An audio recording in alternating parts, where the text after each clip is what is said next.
एक बुजुर्ग खातून की सारी जिंदगी देहात में गुजरी थी। वो पहली बार जहाज में सवार हुई थी। उसने अपनी बेटी और दामाद से मिलने शहर जाना था।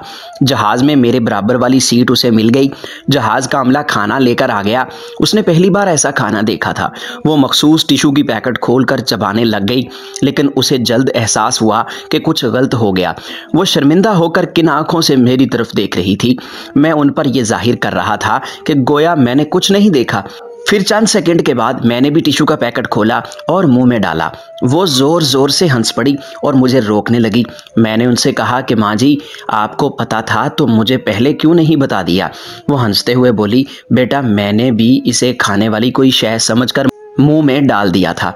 हालांकि वो जानता था कि ये टिश्यू है। वो जानता था चंद घंटे बाद ये सफ़र ख़त्म होगा। वो जानता था ये उम्र रसीदा खातून उनकी कुछ नहीं लगती है, लेकिन फिर भी उस जवान ने उस मुख्तसर सफ़र में बुज़ुर्ग खातून की शर्मिंदगी मिटा दी, उनके सफ़र को खुशगवार बना दिया। बेगर्ज होकर लोगों के चेहरों पर मुस्कुराहट बिखेरना बहुत खूबसूरत एहसास और बेहतरीन नेकी है।